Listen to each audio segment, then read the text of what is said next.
The email arrived at 2 in the morning on a Tuesday, 7 days after I buried my son.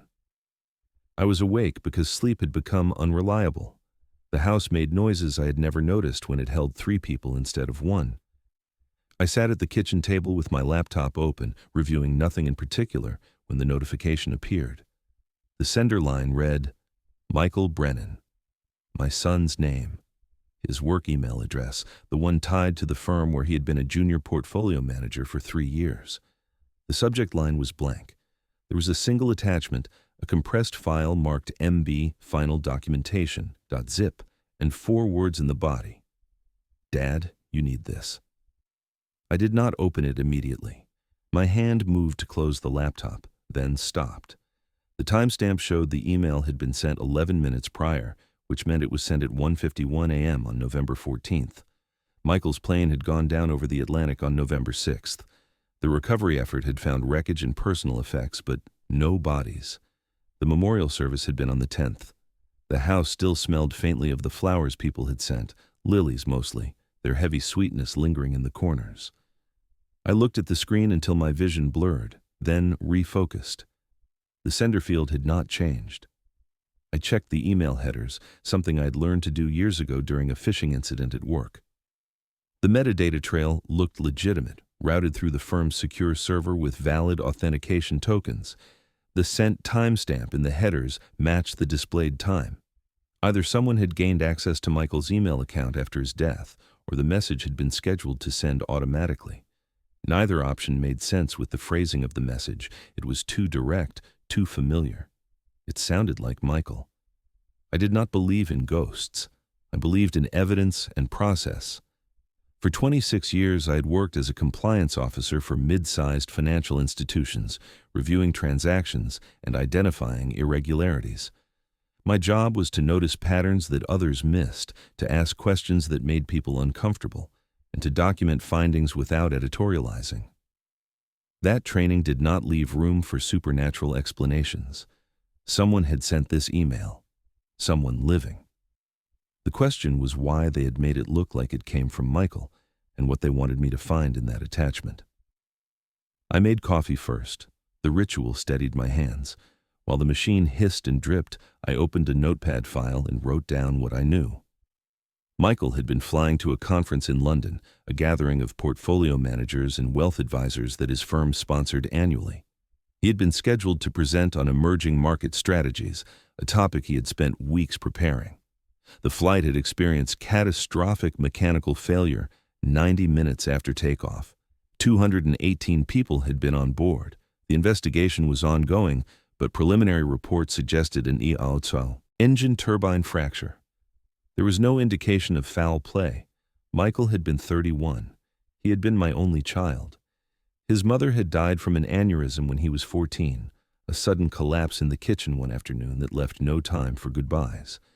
After that, it had been the 2 of us in this house, navigating grief in our separate ways, learning to cook meals and manage laundry and sit together in silence that was not always uncomfortable. He had gone to college, then graduate school, then returned to the area for work. We had dinner together once a week, usually Thursdays. He would bring takeout, and I would clear the table and we would talk about his cases, my audits, the small machinery of our lives. I poured the coffee and returned to the table. The email was still there. I opened my phone and searched for the firm's IT department contact. It was too early to call, but I sent a message asking if there had been any unusual activity on Michael's account in the past week. Then, I returned to the laptop and stared at the attachment. The file size was substantial, nearly 200 megabytes. That suggested documents, spreadsheets, possibly scanned images. If this was a prank or a phishing attempt, it was elaborate. If it was legitimate, if Michael had somehow scheduled this to send after his death, then he had wanted me to see something he could not tell me while alive. That thought sat in my chest like a stone. We had shared meals every week. We had talked about work, about his cases, about mundane trouble and minor victories. If he had been hiding something serious enough to require a posthumous email, I had missed it entirely. I clicked the attachment. The file began downloading. My antivirus software scanned it automatically and found nothing suspicious. The progress bar filled slowly. When it finished, I extracted the contents to a new folder on my desktop. Inside were 43 files, spreadsheets, PDFs, scanned receipts, photographs of documents, and a single text file labeled Start Here, .txt. I opened the text file first. It contained a single paragraph, written in Michael's style, direct and without preamble. Dad, if you're reading this, something happened. I set this to send if I didn't cancel the timer. The files in this folder document transactions I've been involved in over the past 18 months. Some of them are going to look bad. Some of them are going to look like they implicate you. They don't. I was careful about that.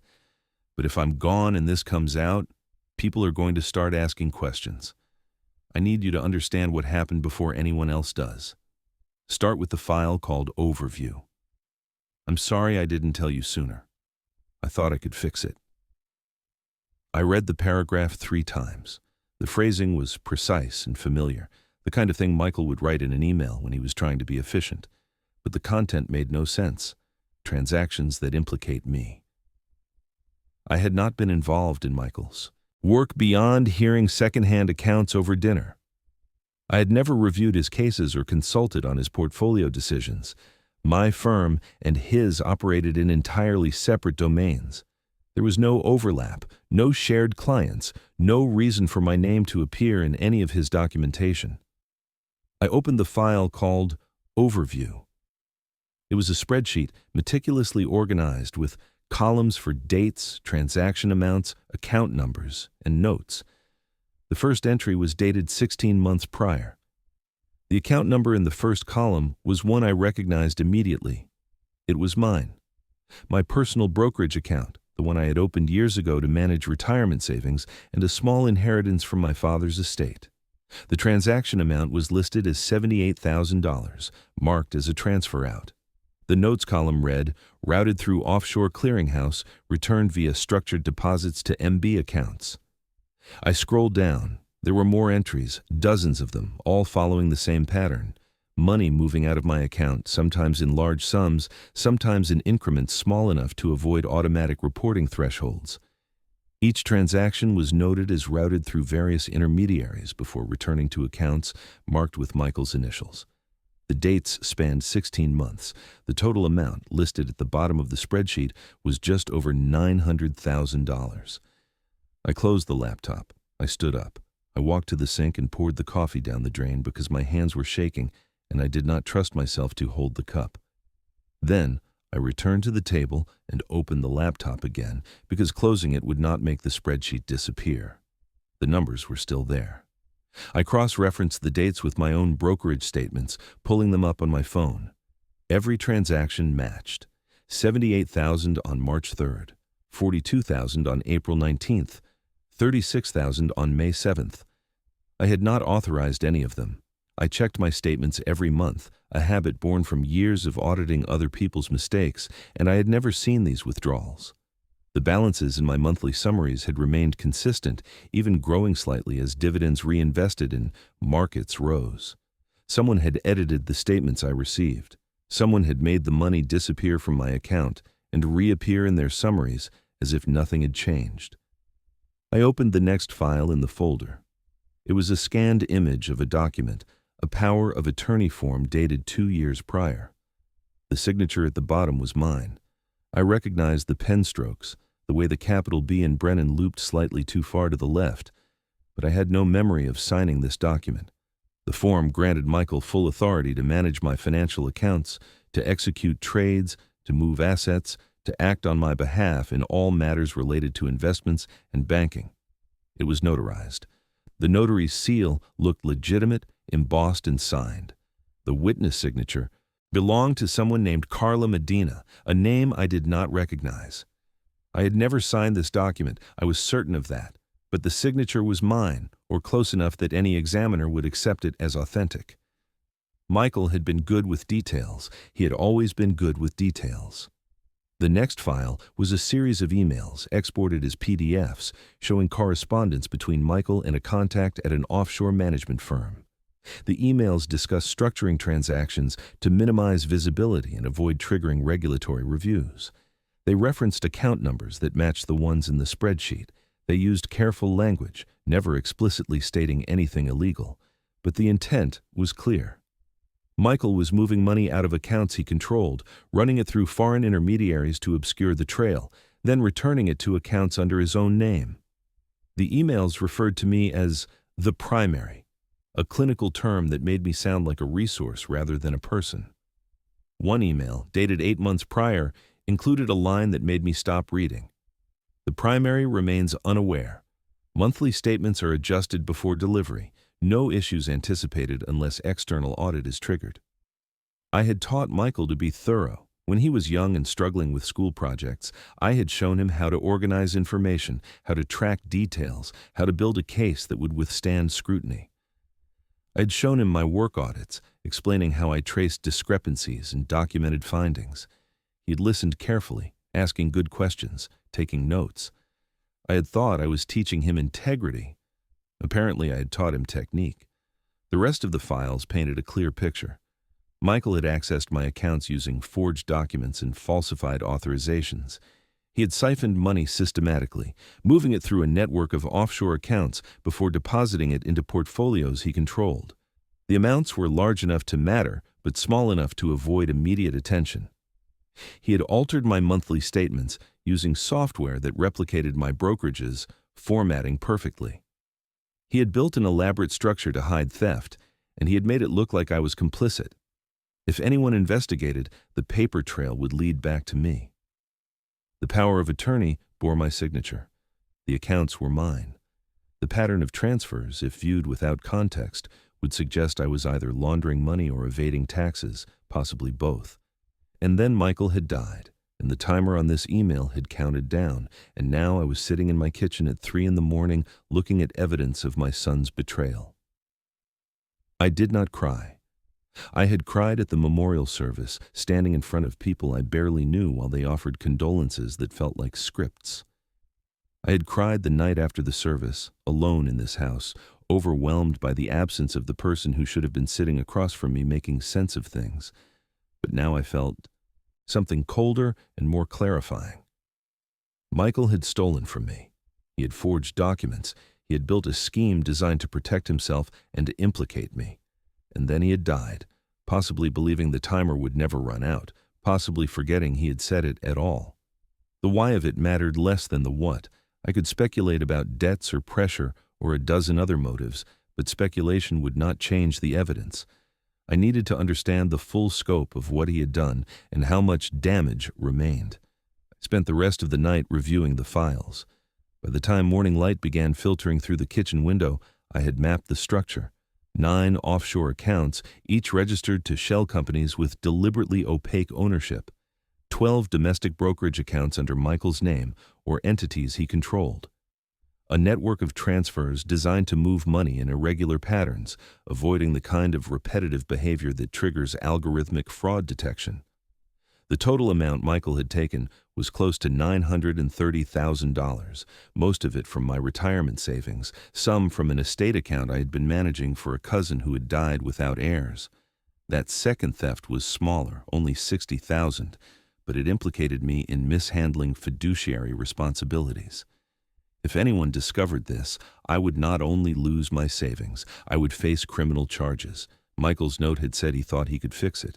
That implied he had intended to return the money, or at least cover the trail. But he had died before doing so, and now the evidence sat in my possession, useless as a defense and damning as a discovery. I made a second pot of coffee and began making a list. First, I needed to verify that the documents were authentic and not fabricated by someone trying to frame Michael posthumously. Second, I needed to determine who else knew about this. The offshore firm, certainly. The notary who had witnessed the forged power of attorney, possibly. Michael's colleagues at his firm, unlikely but not impossible. Third, I needed to assess whether the money could be recovered and whether doing so would expose the scheme to authorities who would not distinguish between victim and accomplice. The IT department responded to my email at 9 a.m. No unusual activity detected on Michael Brennan's account in the past month. Scheduled send feature had been used once, dated November 6th, set to deliver on November 14th. The message had been composed on November 5th, the day before the flight. The IT representative expressed condolences and offered to preserve the account for legal or personal records if I needed access. I thanked them and said I would follow up. So Michael had written the email the day before he died.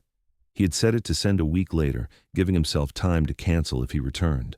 That meant he had known the trip carried some risk, or he had been planning something that required a failsafe. Either way, he had prepared for the possibility that he would not come back. I called my brokerage and requested a full transaction history for my accounts, going back 2 years. The representative asked if there was a problem. I said I was conducting a personal audit and needed comprehensive records. She said they would be sent within 3 business days. I thanked her and ended the call. Then I called the offshore firm listed in Michael's emails. A receptionist answered with a scripted greeting, her accent suggesting the company was based somewhere in the Caribbean. I identified myself using the name listed on Michael's documents and asked to speak with someone about account management. She transferred me. The line clicked twice, then a man's voice came on. "This is Daniel. How can I help you?" I kept my voice level. "I'm calling about accounts associated with Michael Brennan. I need to discuss recent transactions." There was a pause, just long enough to be noticeable. "Can you provide the account reference numbers?" I read off the first number from Michael's spreadsheet. I heard typing, then another pause. "I see. And you are?" "I'm the account holder's father. He passed away last week. I'm handling his estate." The typing stopped. "I'm sorry for your loss. Unfortunately, I'm not able to discuss account details with anyone other than the registered holder or authorized representatives. If you have documentation proving your authority to act on behalf of the estate, you can submit that through our legal department." "What kind of documentation?" "Letters testamentary from probate court, signed by a judge, or a notarized affidavit of heirship depending on jurisdiction. Once we receive and verify those, we can proceed." I thanked him and ended the call. His tone had been polite and unhelpful, exactly what I would expect from someone managing offshore accounts designed to avoid scrutiny.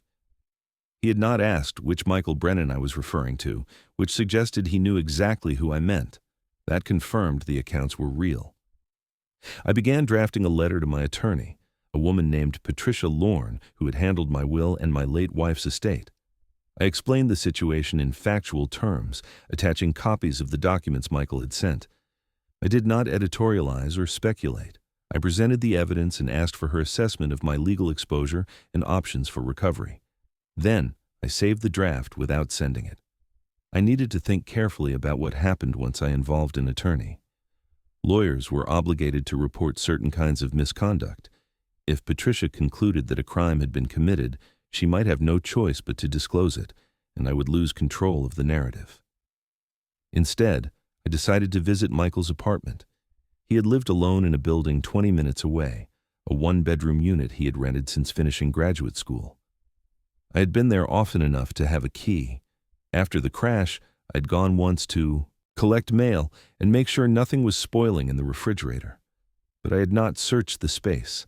I had not looked for anything beyond the ordinary maintenance of a vacant home. Now I needed to see if Michael had left other records, other explanations, anything that would clarify what he had been planning. The apartment was on the 3rd floor, at the end of a carpeted hallway that smelled faintly of cleaning solution. I unlocked the door and stepped inside. The air was stale, but not unpleasant. The blinds were half drawn, letting in slanted bars of afternoon light. The furniture was minimal and functional, a couch and a coffee table in the living area, a small dining table with 2 chairs, a desk by the window. Everything was tidy. Michael had not been careless about his environment. I started with the desk. The drawers held the usual debris of a working life: pens, notepads, chargers, a stack of business cards held together with a rubber band. I found a folder labeled Conference Materials, containing printed copies of the presentation Michael had been preparing for London. The slides covered emerging market investment strategies, exactly what he had told me. There was nothing in the folder that suggested anything irregular. The closet held clothes, shoes, a box of old textbooks from graduate school. The kitchen cabinets contained basic staples and a few dishes. The bathroom was unremarkable. I found nothing that added context to what I had already discovered in the email. Then I checked the bedroom. Under the bed, pushed against the wall, was a locked filing cabinet. I had not noticed it on my previous visit. It was small, 2 drawers, the kind of cabinet used for personal documents. I tried the desk drawers again, searching for a key, and found one taped to the underside of the bottom drawer, a small silver key on a plain ring. The filing cabinet opened easily. Inside were more folders organized by date. I pulled the most recent one and spread the contents on the bed. Bank statements, transaction records, handwritten notes outlining the structure of the offshore accounts, and a ledger tracking every transfer Michael had made from my accounts to his. The ledger was meticulous. Each entry included not just the amount and date, but also a running total and a column marked Repatriation Plan. That column was filled with dates, all of them in the future, none of them realized. The final entry was dated November 2nd, 4 days before the flight. The note read, "Full return by Q1 next year. Dad never knows." I sat on the edge of the bed and read the ledger twice. Michael had intended to return the money. He had scheduled it, planned it, built a timeline that would have erased the theft before I ever discovered it. But he had not accounted for dying. The plan required him to be alive and active, managing the transfers, ensuring the money flowed back into my accounts undetected. Without him, the structure collapsed, and the evidence remained. I took photographs of every page in the filing cabinet. Then I locked it again, replaced the key, and left the apartment exactly as I had found it. On the drive home, I tried to reconcile the person I had known with the person documented in those files. Michael had been methodical, intelligent, and patient. Those qualities had not changed. What had changed was the application. He had used those qualities to deceive me, and he had done so with a precision that suggested practice. By the time I returned to my house, I had decided on my next steps. I would not involve my attorney yet. I would not contact the authorities. Instead, I would follow the trail Michael had built and determine who else was involved. The offshore firm was one thread. The notary who had witnessed the forged power of attorney was another. If I could identify everyone who had enabled this scheme, I could assess whether the structure could be dismantled quietly or whether exposure was inevitable. That evening, I began searching for Carla Medina, the notary. A public record search turned up 3 people with that name in the state. One was a retired schoolteacher in her 70s. One was a college student. The third was a notary public with an active commission, operating out of a small office in a strip mall 40 minutes away. Her business listing described her services as document authentication, mobile notary, and estate planning support. I called the number and got voicemail. I left a message asking to schedule an appointment, identifying myself only as someone needing notarization services. She called back within an hour. Her voice was professional and slightly hurried. We arranged to meet the following afternoon. I did not mention Michael or the power of attorney. I wanted to see her reaction when I presented the document in person. The next day, I arrived at her office 10 minutes early. The strip mall was tired but clean, anchored by a dollar store and an insurance agency. Carla Medina's office was a single room with a desk, 2 chairs, and a filing cabinet. She was younger than I expected, maybe 40, with short dark hair and the brisk efficiency of someone who managed a high volume of routine work. I introduced myself and sat down. She asked what I needed notarized. I pulled out a photocopy of the power of attorney document from Michael's files and placed it on her desk. "I'm trying to verify the authenticity of this document. It bears your seal and signature. Do you remember notarizing it?" She picked up the document and examined it.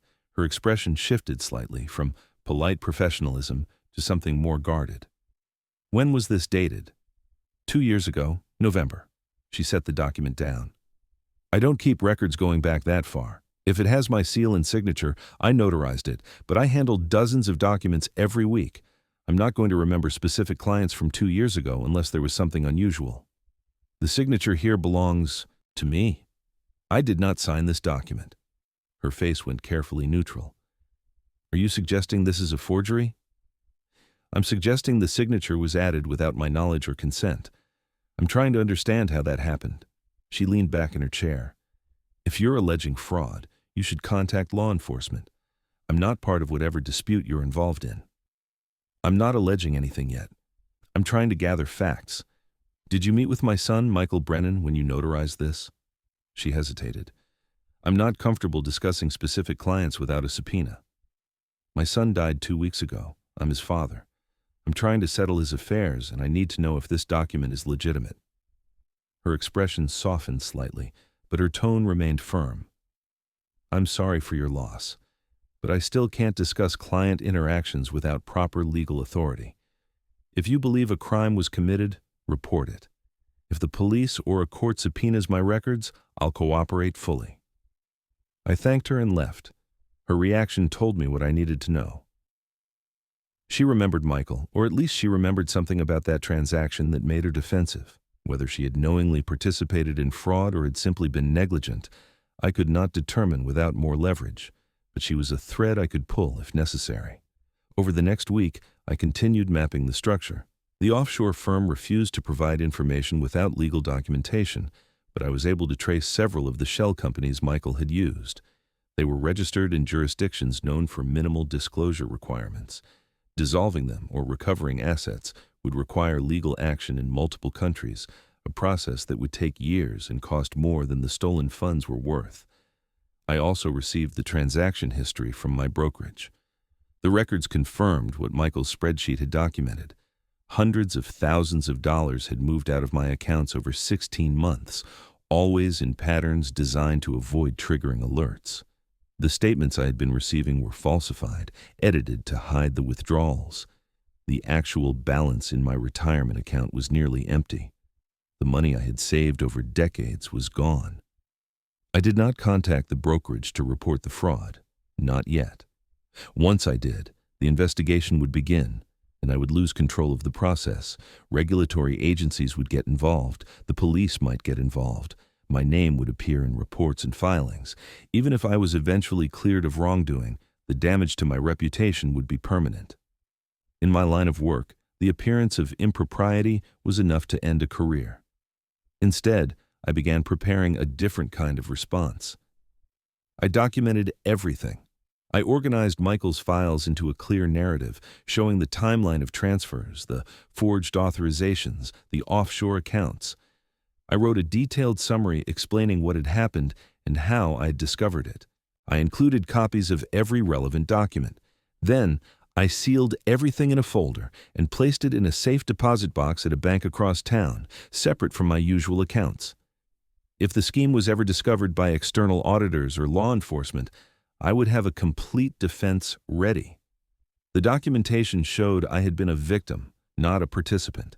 It showed I had discovered the fraud after Michael's death and had acted to preserve evidence. It would not undo the theft, but it would protect me from prosecution. And then I waited. Days became weeks. The offshore accounts remained untouched. No one contacted me about irregularities in my brokerage accounts. Michael's firm reached out once to ask about personal items in his office, and I arranged to collect them. A box of books, a few framed certificates, nothing that added new information. The world moved on as if nothing had changed, but something had changed. I understood now that the person I had raised, the person I had shared meals with every week, had been willing to destroy me to solve his own problems. He had built the scheme carefully, with full knowledge of what it would mean if I discovered it. And he had planned to fix it, to erase the evidence and let me live in ignorance. That last part might have been a kindness, or it might have been just another layer of control. I would never know. 3 months after the email arrived, I received a letter from the airline. The investigation into the crash had concluded. Mechanical failure, no evidence of tampering or negligence. The families of the victims would receive compensation from the airline's insurance. The letter included claim forms and instructions for filing. I filled out the forms and submitted them. 6 weeks later, a check arrived for $250,000. It was not enough to replace what Michael had stolen, but it was enough to stabilize my finances and prevent immediate collapse. I deposited the check and transferred the funds into a new account at a different bank, one with no connection to my previous accounts or to Michael's firm. I did not return to his apartment. I arranged for the landlord to clear it out and donate the furniture. The filing cabinet and its contents I had already emptied.